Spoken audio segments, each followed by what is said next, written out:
السلام عليكم ورحمة الله وبركاته. مرحبا بكم في قناة بيا أما فاصون بطريقتي.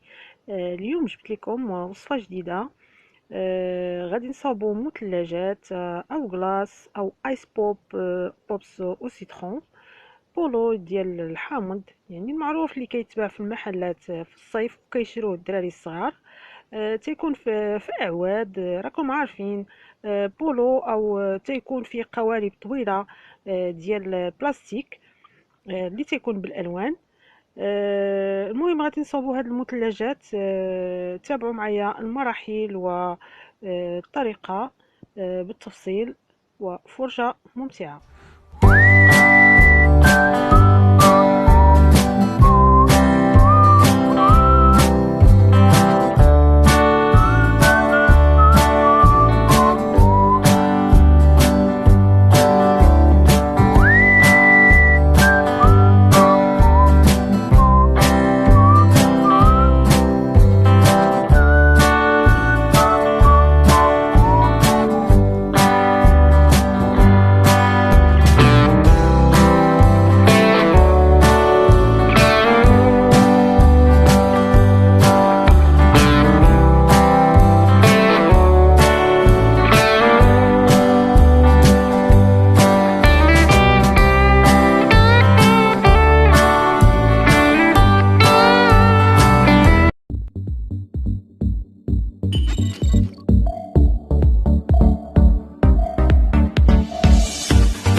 بسم الله على بركة الله. غادي نجيب هنا واحد الكاسرونه على هذا الشكل، وغادي ناخذ الماء، يعني الماء عادي بارد من الروبيني. غادي نحتاج هنا واحد جوج الكيسان كبار، ما يعادل 600 مليلتر ديال الماء من الروبيني. يعني كيف ما كتشوفوا هنايا جوج كيسان كبار عطاوني 600 مليلتر. غادي نفرغوا في الكاسرونه على هذا الشكل. وغادي ناخذ كذلك واحد الكاس د العنبه عامر، بحال هكذا ديال السنيده، يعني غادي نفرغها نزيد على هذاك الماء. وغادي ناخذ واحد الحامضه بحال هكذا بعد ما غسلتها طبعا، وغادي نقشرها بحال هكا بهاد الموس. ناخذ هذاك القشره، يعني ما نضربش الجهه البيضاء، يعني غير هذاك القشره ديالها من الفوق على هذا الشكل. غنقشرها كامله.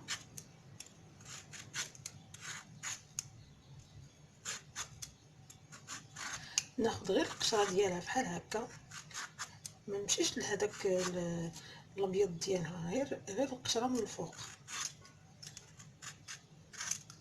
على هذا الشكل.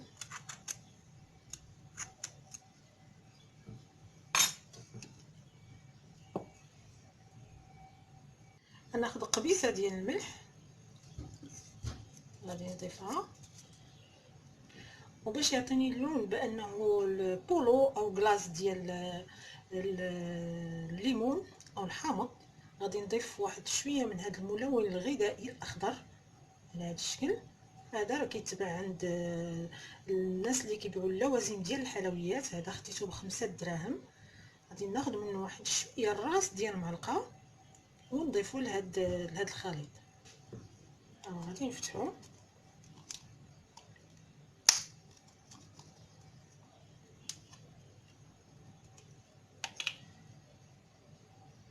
ناخذ الراس ديال معلقه غير شويه بحال هكذا ونضيفو ونحرك.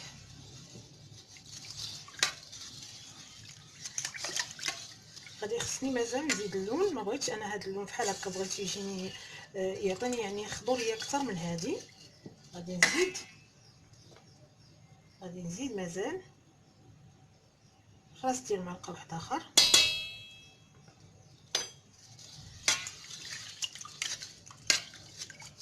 ونحرك حتى يعطيني اللون اللي بغيتو تخليوه هكذا، وبغيتو ديروا اكثر من هذه الخضوريه.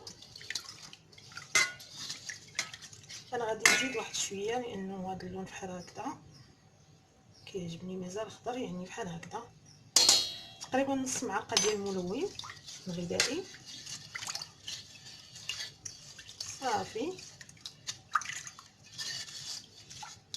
بهذا الشكل.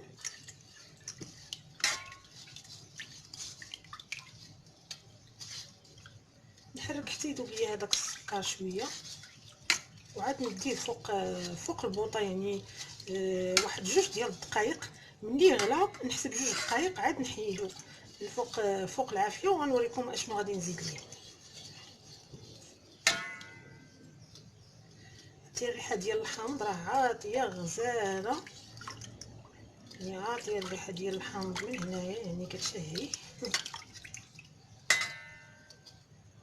ها البنات درتو فوق العافيه، وغنبقى نحرك بحال هكذا باش يذوب لي هذاك السكر وينسجم ليا الحامض مع الماء بحال هكا. على هاد الطريقه نبقى نحرك حتى يغلى ليا، نحسب 2 دقائق. غنبقى نحرك بحال هكا حتى يغلى، ومن بعد غادي نوريكم المرحله الجايه اشنو غادي ندير. غناخد داك الحامضه اللي قشرنا درتو مع الخليط ديال البولو، وغادي نقسمها باش نعصرها.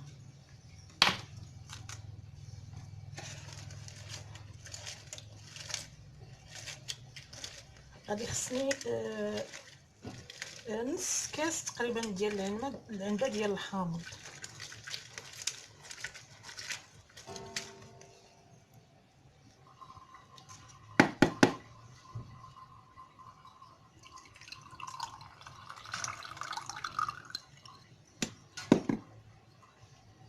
غادي خصني مازال غادي نزيد الحامض حتى نوصل الكاس نص كاس ديال العنبه ديال الحامض هو اللي غادي نحتاج.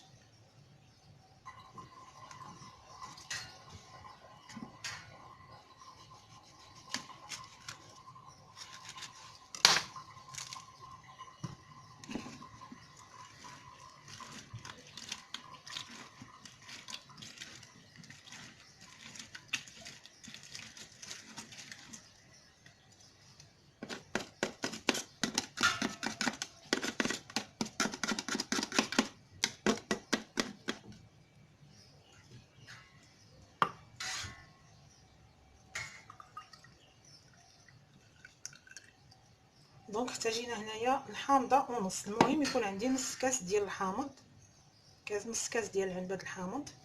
تقدر حامضه وحده تجيب لكم نص كاس ماشي مشكل، المهم نص كاس على هذا الشكل. وغادي نحتاج هنا واحد معلقه كبيره ديال النشا او مايزينا.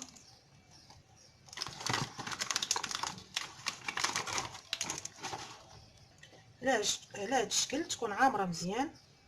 غادي نزيدها على هذاك نص كاس ديال الحامض.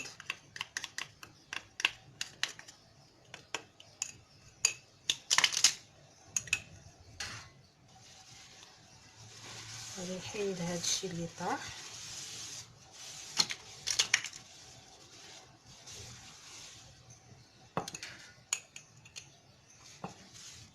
وغادي نحركو مع الحامض، النشا مع الحامض على هذا الشكل.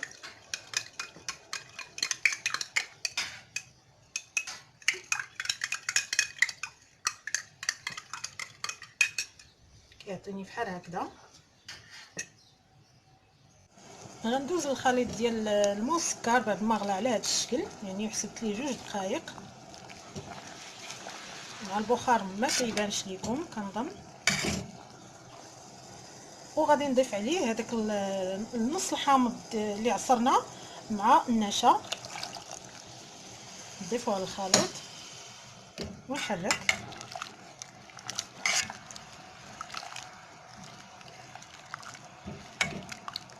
على هذا الشكل.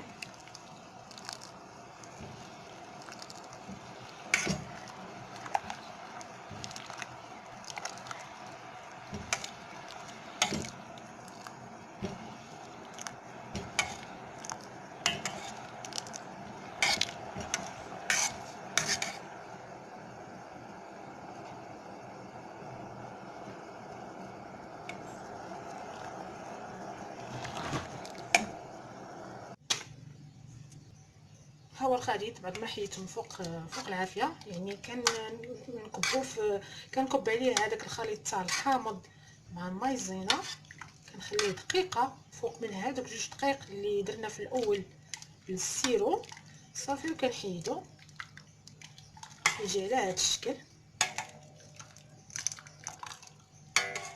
شفتوا؟ غنخليه واحد شويه يبرد ونرجع معكم.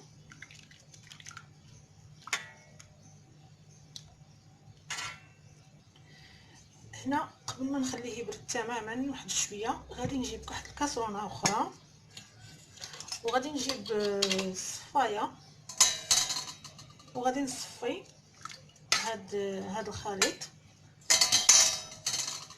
باش نحيد هذاك القشور ديال الحامض على هذا الشكل.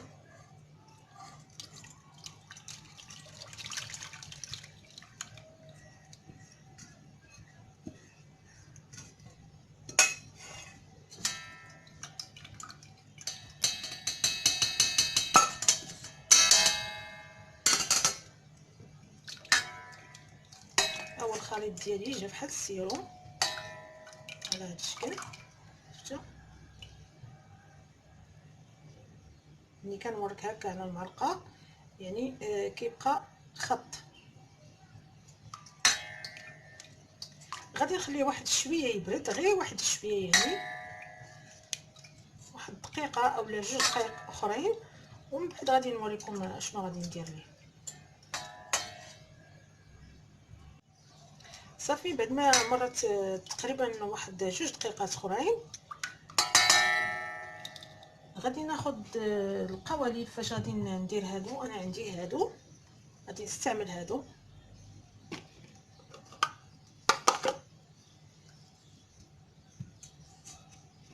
تاكدوا البنات بان هاد البولو راه كيجي لذيذ وغادي يعجب الوليدات ديالكم ان شاء الله. وشي حاجه اللي مصايبينها في الدار نتوما كتكونوا يعني متاكدين شنو دايرين فيها وعارفين كيفاش مصايبينها، كتعطيوها لوليداتكم وانتوما ما خايفين ما والو. المهم غادي نعمر هاد القوالب ديال البولو او ايس كريم على هاد الشكل.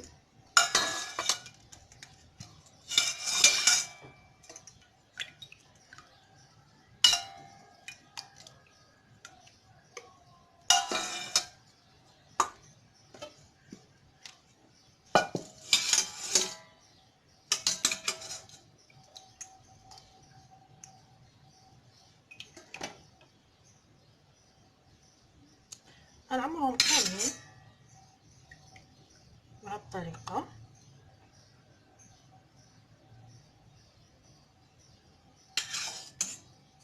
اما بعد ما عمرتهم كاملين دابا غادي نبدا نسد فيهم هكذا على هاد الشكل.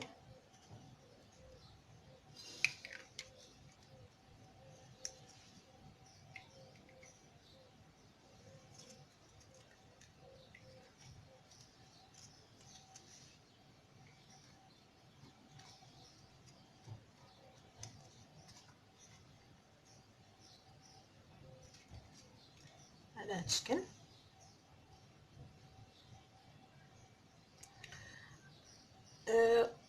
وغادي عندي كذلك هاد القوالب حتى هما غادي نعمرهم ونوريكم. الا ما عندكمش الغطاء ديالهم بحال هكا ديال بحال دابا هاد القوالب فيهم هاد العود، الا ما عندكمش غادي نوريكم الطريقه كيفاش ديروا باش ديروا العواد العاديين يعني هادو ديال الخشب. غادي نوريكم كيفاش ديروا ليه. المهم نعمرهم.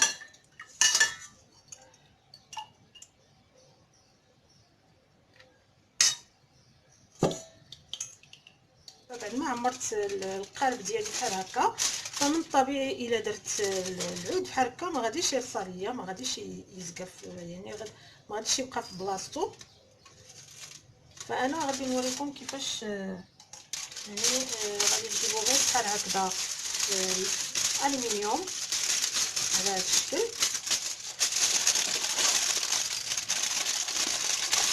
نخدموا الاغلاق ديالو بحال هكذا، منها نسد عليه باش ما ياخذش الريحه ديال الثلاجه او ديال الكونجيلاتور، ومنها غادي نخلي يعني غادي نضمن بان هاد الاعواد غادي يبقاو راسين في بلاصتهم. غنجيب بحال هكذا، نجيب شي سكين بحال هكذا باش نتقب بحال هكا غير شويه صافي، وندخل العود على هاد الشكل وغيبقى راسي بلاصتو.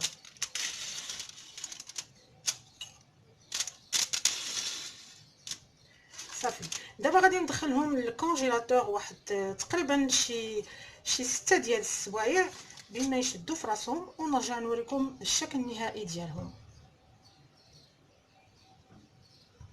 هانتوما البنات شاط ليا هاد شويه، مابقاوش عندي لي مول ديال الكلاص، انا غادي نديرو في هاد الماك.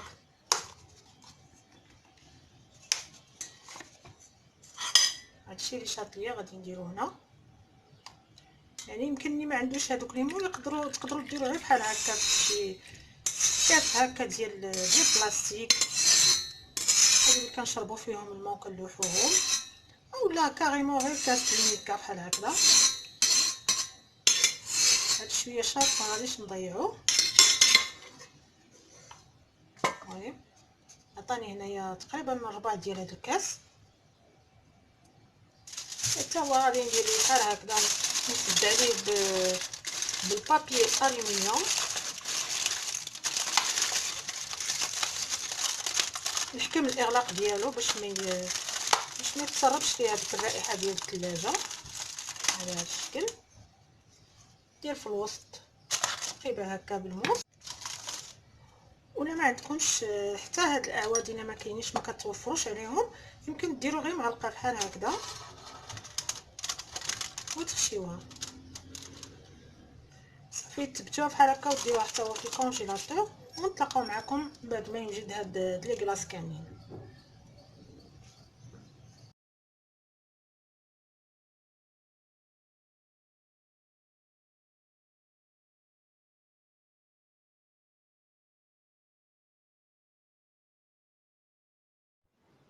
هنا بعد ما درت 6 ديال السوايع خرجتهم ودرت واحد الطويصه فيها الماء دافي، وغادي ندفي واحد شويه هذوك الكلاص صافي، وغادي نبدا نجبد فيهم هكا كيتجبدوا بسهوله.